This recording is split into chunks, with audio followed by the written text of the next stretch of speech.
Segundo o IBGE, o Brasil está mais negro. Isso porque o número de pessoas que se autodeclaram negras ou pardas subiu em mais de 50% nos últimos 10 anos. Especialistas garantem que isso é reflexo da queda do preconceito. Mas será que nós estamos realmente livres do racismo e abertos à diversidade?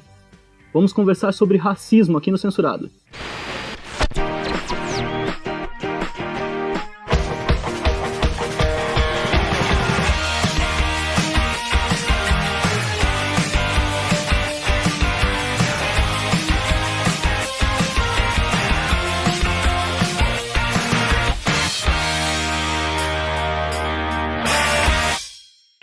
Em 1891, a Constituição declarou que todos os brasileiros são iguais, independente de classe social, sexo ou cor. Mais de 100 anos depois, a maioria diz que há muito preconceito por aí, que vivemos em um país racista, embora poucos admitam ser preconceituosos. Será que quem tem preconceito é sempre o outro? Quem conversa comigo aqui no estúdio é a secretária de Promoção da Cidadania, Silvia Sato, obrigado pela presença, e Rosa Miranda, diretora do Departamento de Igualdade Racial. A maioria das pessoas diz que há muito preconceito por aí, que vivemos em um país racista. Embora poucos admitam que são realmente preconceituosos, o racismo ele é um processo consciente? A pessoa sabe que ela é racista?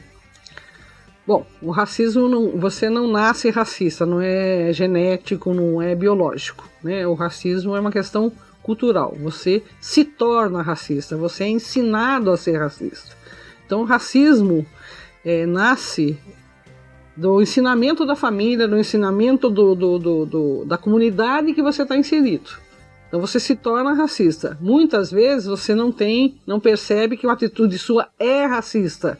Quando você só vai perceber quando ela se contrasta ou quando alguém te censura pela sua atitude. Mas as pessoas se tornam racistas. E de onde que surge, ou de onde que surgiu o racismo? Como que começou isso? No meu entender, a partir do momento que o homem passou a viver em sociedade. Nos tempos antigos, lá na pré-história, quando ele começou a viver em sociedade, surgiu o racismo.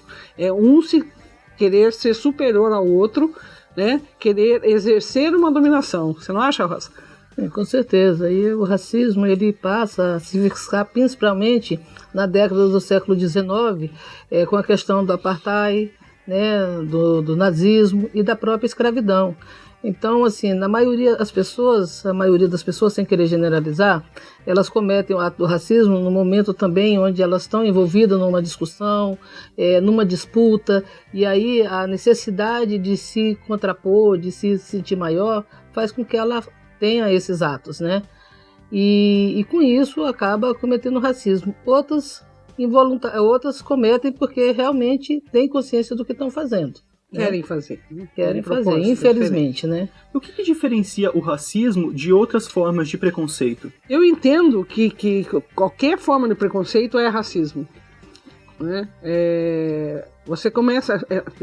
nós estamos resgatando a história. Na época do descobrimento do Brasil, por exemplo, os jesuítas ensinavam os índios a cantar em latim para provar que eles tinham alma. A discussão na elite da portuguesa era se o índio era um objeto ou era gente. A mesma coisa ocorre com relação aos negros. Então é uma maneira de você coisificar, para justificar a escravidão, tanto dos índios como dos negros, eles eram coisas, eram objetos que você podia comprar, ser proprietário. Eles discutiam se eles tinham alma. Veja que coisa absurda, Mas não é tão antigo assim. Então o preconceito contra o índio, contra pessoas de outra nacionalidade, por exemplo, xenofobia, também pode ser considerado como racismo. Eu entendo que sim. Racismo. Sim. Certo? Como que funciona a pena para quem comete racismo? Hoje em dia vocês têm essa informação? Olha, como qualquer delito, qualquer crime, a gravidade é entendida juridicamente. Você tem a ofensa verbal, você tem a agressão física. Agora, o tamanho da pena na questão do racismo, quem mensura é o juiz. Então ela vai depender do que for provado no processo, de que tipo de violência, ou que tipo de delito que foi causado. Então a gravidade da pena depende do tipo do delito que foi que causou o processo. Então, nesse caso, existe racismo mais leve, racismo mais pesado? Tem uma diferença? Existe o delito mais leve e o delito mais pesado. Então, uma coisa, por exemplo, é você xingar uma pessoa, né, fazer uma agressão verbal. A outra é você xingar e agredir. A outra é você matar. Então, a graduação é do delito, não do racismo. O racismo foram as três. Não é? O racismo não é a graduação do racismo, é graduação do delito que define a pena. E esse ano a gente está fazendo 25 anos da lei antirracismo, né? Então o Brasil ele é um país que tem uma lei já há 25 anos, né? Isso é importante que dentro dessa lei a gente tem visto vários casos ser punidos, mas infelizmente ainda assim não tem coibido o racismo, né? Eu acho que a gente precisa ir para muito mais além do que isso. Sobre as brincadeiras, por exemplo, brincadeiras racistas, piadas, né? Elas são aceitáveis também? Elas são uma forma de racismo? Elas são... Para mim, eu entendo que é uma forma de você fazer propaganda da intolerância. Né? Você aumenta as razões para você ser intolerante. É como se você dissesse, ser intolerante é normal. Né? Então, quando você faz a piada do gordo, você faz a piada da mulher loira, você faz a piada do negro, né? Você faz a piada do índio, você está aumentando a intolerância. Você está fazendo uma propaganda para as pessoas dizendo, olha, ser racista é bom, ser racista é normal, seja racista. Né? Porque ele é inferior mesmo, porque ele é fedido, porque ele é feio, entendeu? É uma maneira, a jocosidade não é saudável. Né? Ela gera na vítima, né? Ressentimento. E você vê, toda criança que sofreu intolerância na infância, ela vai ser um adulto intolerante. Então você começa a provocar um ciclo. É assim que eu entendo. Como é que você vê, Rosa? Não, eu acho assim que as brincadeiras elas são tão ofensivas porque elas causam um trauma muito maior, né? Essa questão da brincadeira, ela perpetua a questão da superioridade que alguns querem impor. Se você pegar o trabalhador no seu âmbito de trabalho, uma vez que ele é o tempo todo motivo de chacoalha, de piada, porque lá vai o negão, porque o cabelo disso, porque daquilo, ele é um cara que ele produz menos, ele tem uma baixa autoestima, ele não consegue conviver coletivamente, ele acaba trazendo essa frustração para dentro de casa, ele reproduz isso através de violência, o quê? Impondo as pessoas mais fracas que estão sob seu poder, toda a transferência daquilo que ele está sentindo, daquelas ofensas que ele sente lá no trabalho, mas por não perder o seu espaço, ele acaba se calando. Então, assim, as brincadeiras é muito ofensiva. Não tem essa história de que brincadeira depende do local e de quem. Ninguém quer ser chamado de neguinho, de negão, de gorda, de gordinho. As pessoas toleram, aceitam até para poder ser aceito naquele ambiente onde ele está. Mas e quando a brincadeira parte já desse grupo excluído, vamos dizer assim, quer dizer, o próprio negro fazendo piada de negro? Na verdade, ele está tentando ser aceito por um grupo. Então, é isso que eu estou falando para você. Essas piadas, essa jocosidade, é uma forma de você fazer uma propaganda da intolerância. Né? Porque você está realçando uma diferença. Porque qual é o modelo ideal do mundo ocidental? É o homem branco, os olhos verdes, rico, não é isso? E com uma forma perfeita. Esse é o ideal? Então, se você for negro, se você for pobre, se você não tiver estudo, você não serve para essa sociedade. Então, tudo que é excluído do modelo se torna uma coisa objeto de jocosidade.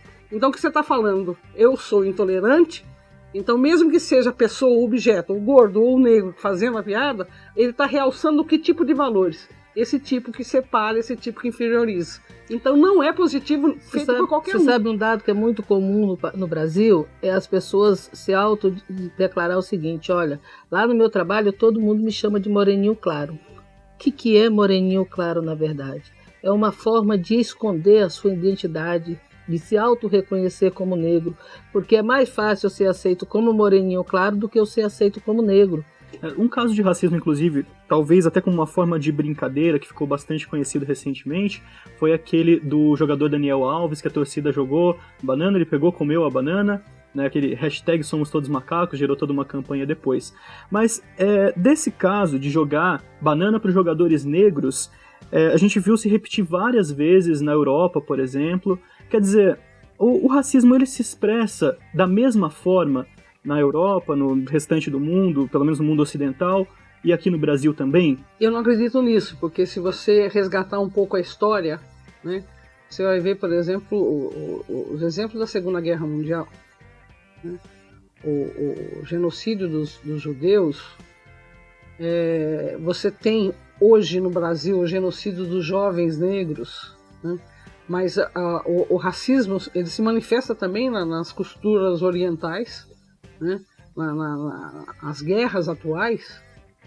Você tem muito na Bósnia, etc. Você teve muito motivação racista. Então ele o pior manifesto é contra a vida. E nesse exemplo, infelizmente, o mundo inteiro, em todos os locais, na cultura oriental também existe, não há dúvida nenhuma. Você teve várias manifestações. Eu acho que no racismo em si, com relação ao negro, você teve mais exemplo na África do Sul, né? E nos Estados Unidos, que a segregação era uma coisa oficial, não é isso? Considerando que na África do Sul, o apartheid lá, 25 milhões de negros viviam sob o domínio absoluto de 5 milhões de brancos, onde não era permitido em nenhum momento o cruzamento das duas etnias, das duas raças. Então, não existe nada maior, com exceção até do nazismo, né, porque a gente sabe de todo o Holocausto, de toda essa questão, né, mas o apartheid ele é algo que foi o tempo todo dominado por uma minoria, mas que com aquela ideologia da supremacia, do poder, né, de ser o diferente. Então, foram 25 milhões de negros africanos sobre o domínio de 5 milhões de brancos, também africanos, né? Então, eu acho que por aí a gente se tira. E na questão dos Estados Unidos, mesmo com todos os avanços, mesmo os Estados Unidos saindo na frente com política de ações afirmativas, é um país onde o racismo está dado e a todo instante acontece. Os últimos casos que têm ocorrido, onde jovens negros são mortos simplesmente porque usa moletons com capuz, né? E aí ele nem é abordado, ele já recebe um tiro do policial por ser considerado suspeito. Nós estamos até com uma campanha nacional, né, do Juventude Viva, porque a nossa moçadinha, ser jovem no Brasil hoje, de 14 a 29 anos, se for negro e morar na periferia, você está aí com 40% de chances de não chegar aos 30 anos. Né? Hoje, os números dos homicídios contra os jovens negros nesse país está equivalente a um genocídio. O Juventude Viva, ele nasce a partir da necessidade de que 142 cidades do Brasil apresentam um índice altíssimo de violência contra a juventude negra, especificamente. Se você pegar a Paraíba, para cada 10 jovens mortos, que são mortos, um apenas é branco, 9 são negros, certo? Desses 9 que foram mortos, a alegação, 7 são mortos pelos policiais, né? A justificativa para essas mortes, quando do lado do policial, sempre é a questão do auto de resistência na abordagem. A Juventude Viva ela não está aí por acaso, o governo federal está investindo pesadamente dentro de 4 eixos para a gente tentar conseguir, né, fazer com que nossos jovens cheguem vivos pelo menos aos 30 anos, como está colocado aqui, porque hoje eles não chegam aos 29. E se você pegar um fato que é comum, isso você pode constatar, inclusive nas FEBEM, nas casas, Fundação Casa Nossa, a maioria hoje, 60% dos jovens presos, eles são brancos, ou um tom de pele mais clareado. E a gente, infelizmente, a gente avalia que os nossos não estão conseguindo nem chegar lá. Olha que né? Então, essa não é a estatística da Rosa Miranda, essa é a estatística da Polícia Federal do Vale do Paraíba, do estado de São Paulo. Os presos, a maioria são negros. São negros. Agora, os jovens presos, a minoria é preta porque eles não chegam a ser pretos. Não estão chegando. Não é porque... Não é porque eles não porque eles estão cometendo, é porque estão chegando, não estão tendo a oportunidade de nem chegar. Né? Realmente é terrível. Bom, você é de casa, não sai daí que no segundo bloco a gente vai falar sobre as tão polêmicas cotas raciais. Vamos para o intervalo rapidinho.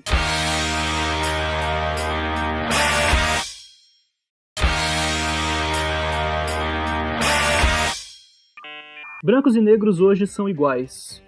Iguais? Quantos negros conseguem completar o curso superior? Quantos são empregadores? Quantos negros nunca foram abordados pela polícia? Rosa Miranda. Os negros que se encaixam nesses quesitos, eles são infelizmente ainda a exceção e isso demonstra que existe uma regra contrária. Os negros, eles podem realmente se sentir iguais aos brancos? Todo mundo pode se sentir igual? Tem as mesmas oportunidades hoje em dia? Infelizmente, ainda não somos iguais, né? Na última década, nesses últimos 10 anos, dentro das universidades, nós tivemos um aumento bem acentuado. Passamos de 19% para 35% da população negra dentro das universidades, nos diversos cursos, né? No mercado de trabalho, conseguimos reduzir consideravelmente a questão salarial, mas, infelizmente, ainda não temos essa igualdade, né? Eu acho que é importante frisar que os negros, e a gente trabalha não com as exceções, as políticas que são aplicadas hoje é para que todos tenham a mesma oportunidade. Mas o mercado de trabalho ainda temos nos serviços não menos importante, mas menos remunerado, a maioria da população ainda é negra.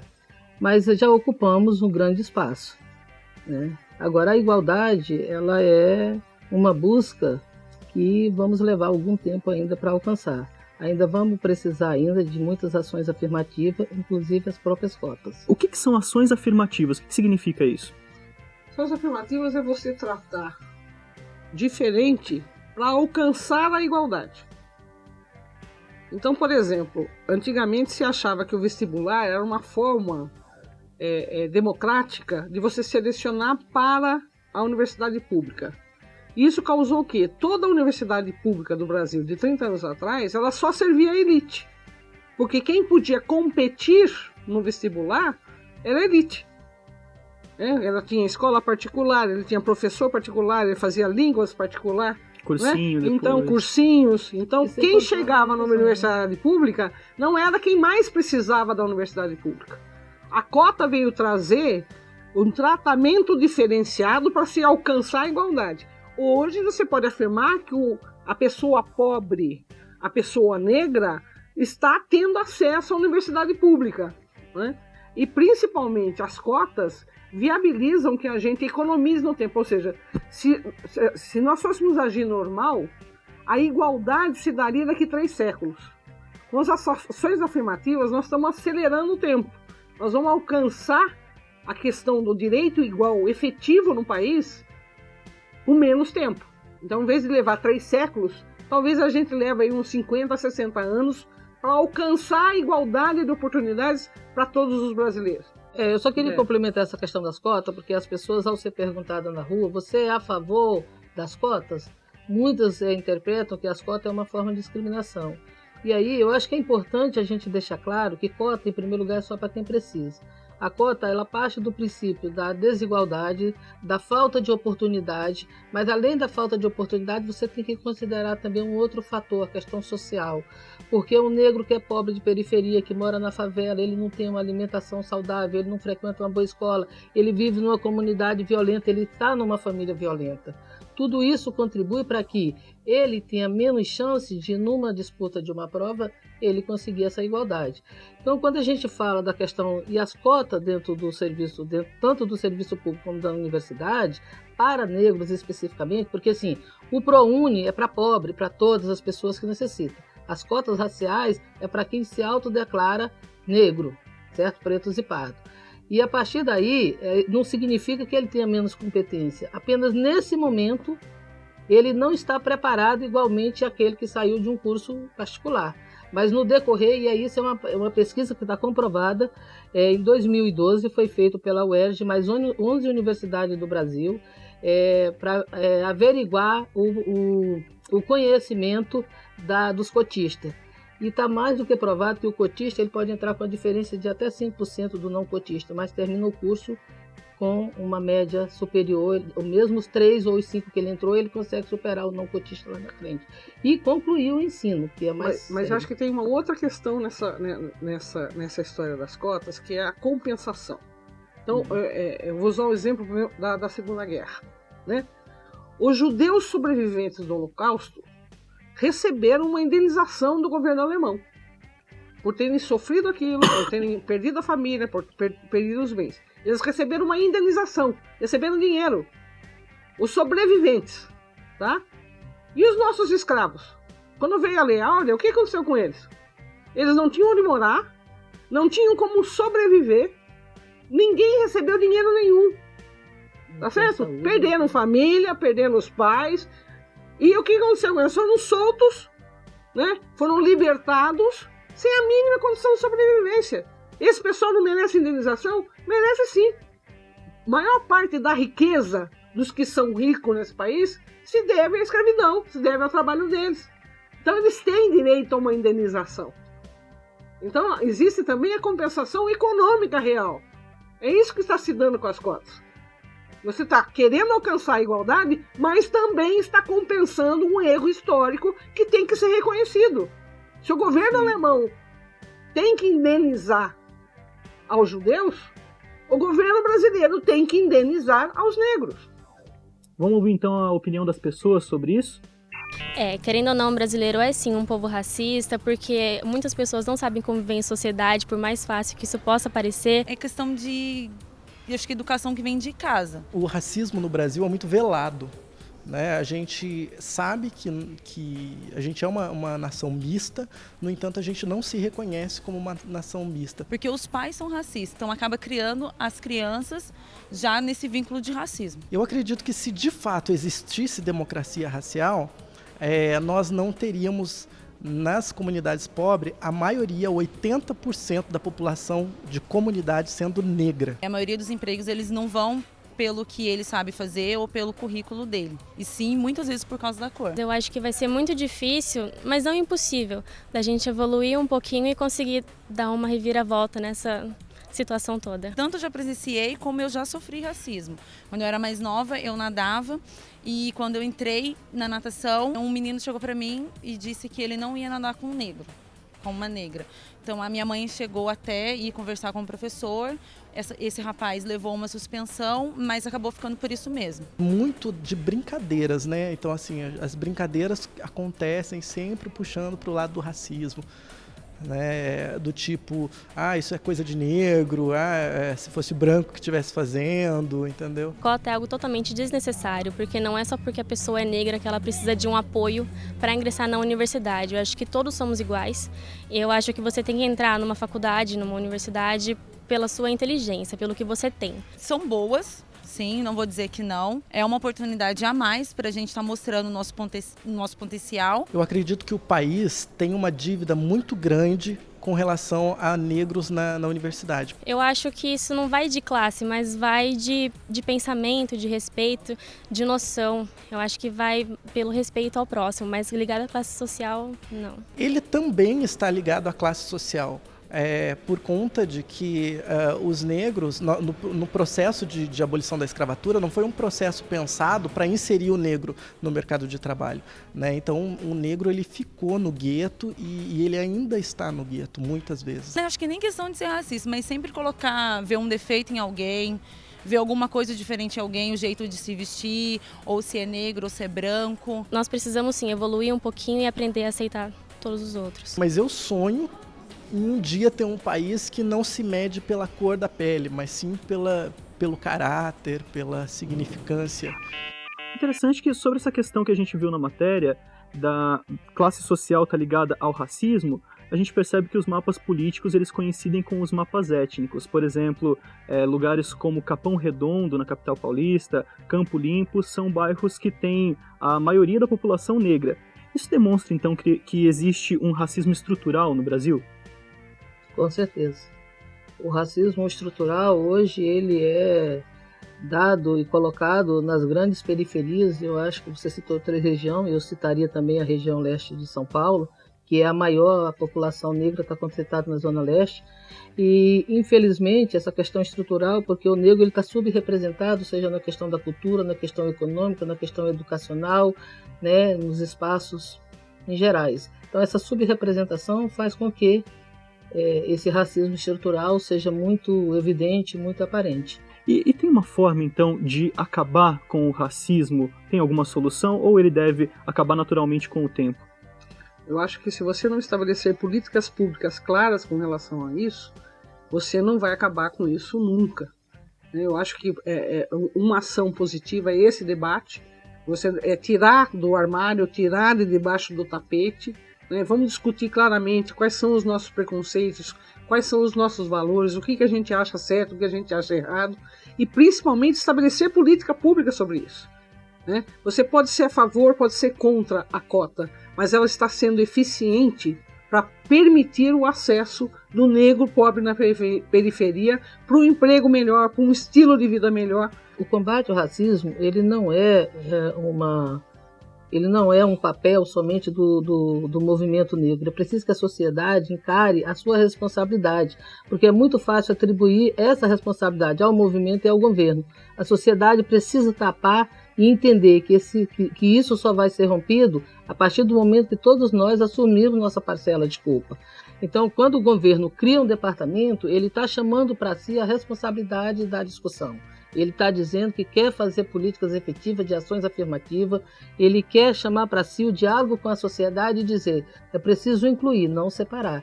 Então, daí a importância, né? Então, para o pessoal de casa que quiser saber mais sobre essas políticas públicas, sobre o Departamento de Igualdade Racial e sobre a Secretaria de Promoção da Cidadania, como que elas podem saber? Qual que é o telefone de contato, o site? Vocês poderiam passar para a gente, por favor? Você tem que acessar o site da Prefeitura, né, ir lá e ir para a Secretaria de Promoção da Cidadania.